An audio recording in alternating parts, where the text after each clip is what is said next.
ये strategy mains की मैंने अप्लाई किया था वो बताना चाहूंगी कि मेंस में ऐसा नहीं है कि मार्केट में गए कोई एक बुक उठा के लाए और उसको पढ़ लिए।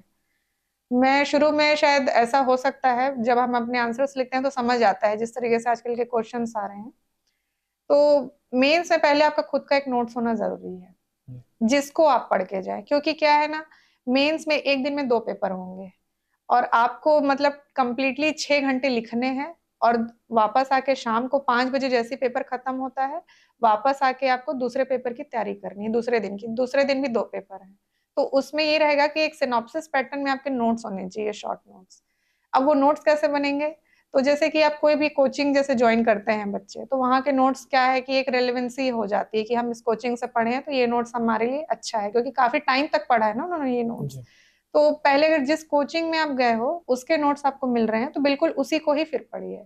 ये नहीं कि एक कोचिंग में गए हैं तो दूसरे कोचिंग का नोट्स उठा के पढ़ रहे हैं। प्लस आपको स्टैंडर्ड बुक की जानकारी होनी चाहिए। कोई भी टॉपिक पढ़ रहे हैं तो उसका डिटेल नॉलेज आपको उसके स्टैंडर्ड बुक से ही मिलेगा, ना कि कोचिंग नोट से मिलेगा।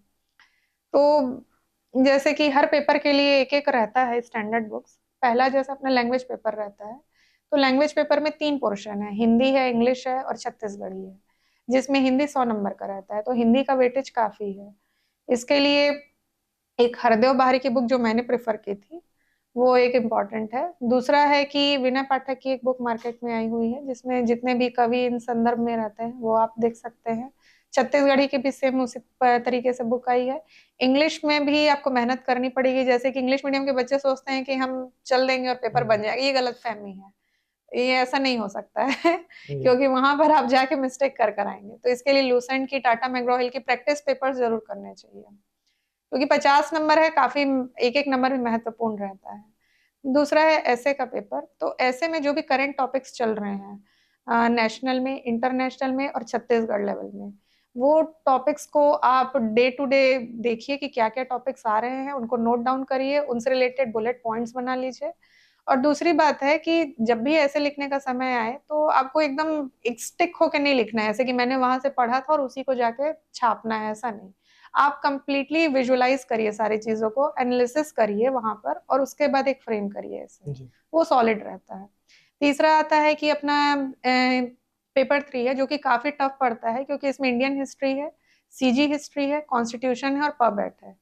तो इंडियन हिस्ट्री के लिए कोचिंग नोट्स एक रख लीजिए, प्लस उसमें स्पेक्ट्रम एक बुक आती है, उन दोनों को मिला के आप अपना खुद का एक नोट्स बनाइए। हम्म। ठीक है। उसके बाद जैसे सीजी हिस्ट्री का है, तो सीजी के लिए तो मार्केट में जो भी बुक्स आती है, मैंने सारांश प्रतियोगिता सारांश बुक यूज की थी, और भी दूसरे भी बुक आते हैं वहां से आप देख सकते हैं। प्लस गवर्नमेंट में जो भी, जैसे कि गवर्नमेंट साइट्स में भी जैसे कि पर्व, इन सारी चीजों की जानकारी मिलती है। हिस्ट्री की जो एक प्रॉपरली किसी राइटर की लिखी हुई बुक है वो भी आप फॉलो कर सकते हैं। तीसरे में है कॉन्स्टिट्यूशन की, लक्ष्मीकांत में सजेस्ट करूंगी। पबेट के लिए टाटा मैग्रॉ हिल की बुक आती है, वो मैं सजेस्ट करूंगी। आप चाहे तो कोई कोचिंग नोट्स भी देख सकते हैं। हम्म। उसके बाद नेक्स्ट जैसे कि साइंस का पेपर आता है, साइंस मैथ्स। मैथ्स के लिए डेली क्वेश्चन प्रैक्टिस लगाना है, एज पर सिलेबस जो भी रहे डेली प्रैक्टिस करिए मैथ्स का। कोई सेकंड कोई पाथ मैं नहीं बोलूंगी कि बस जाके वहां बना लिया, ऐसा नहीं बनेगा, जी। Practice is a must.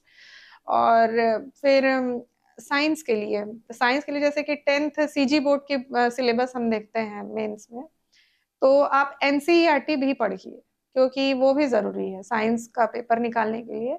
Plus previous year के क्वेश्चन पेपर्स को देख के थोड़ा सा सर्च करके भी आप अपने नोट्स बना सकते हैं जी। टॉपिक्स को लेकर। देन उसके बाद अपना आता है टेक्नोलॉजी का। टेक्नोलॉजी का तो नोट्स उठा सकते हैं, लेकिन उसके साथ ही आपको करंट अफेयर्स थोड़े देखने चाहिए। जो भी एक रहता है जो गूगल में अलग अलग, जैसे कि कोचिंग इंस्टीट्यूट से कुछ करंट अफेयर्स रिलेटेड नोट्स आते हैं, वो भी आप देख सकते हैं, तो वो भी जी। काफी मोर देन इनफ है। देन उसके बाद अपना आता है इकोनॉमिक्स का। तो इकोनॉमिक्स में सीजी इकोनॉमिक्स, इंडियन इकोनॉमिक्स के बुक्स है। उसके लिए रमेश सिंह की बुक हम प्रेफर करेंगे, मतलब मैंने वही किया था, रमेश सिंह का, प्लस कोचिंग नोट्स ऑप्ट किया था, plus government data. Government data में जैसे इकोनॉमिक सर्वे और बजट से रिलेटेड डेटा को आप समझ के ट्रेंड्स एनालाइज करके उस तरीके से अपना आंसर राइटिंग कर सकते हैं। Then 6th paper philosophy sociology इन सब का है, art and culture, CG art and culture. तो सोशियोलॉजी के लिए भी स्टैंडर्ड बुक्स हैं, चाहे तो फॉलो कर सकते हैं, otherwise coaching notes is more than enough. Philosophy के लिए मैंने जैसे यूपीएससी में फिलोसफी एक ऑप्शनल सब्जेक्ट होता है, तो मैंने वहां का नोट्स उठा के अपना नोट्स बनाया था। और then CG art and culture के लिए तो कम्प्लीटली जो भी बुक आप प्रेफर करें, जो आपको इजी लगता है, मार्केट्स में बहुत सारे बुक्स हैं तो वो देख सकते हैं।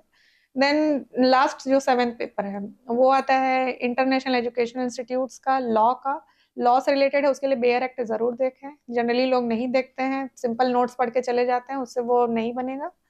तो बेयर एक्ट देखना है। देन एजुकेशन इंस्टीट्यूट्स के लिए कोचिंग नोट्स देख सकते हैं, प्लस आप गूगल भी देखिए, उसमें भी बहुत सारे जानकारी मिलती है जो करंट रिलेटेड है। इंटरनेशनल रिलेशन के लिए तो करंट्स देखना ही देखना है।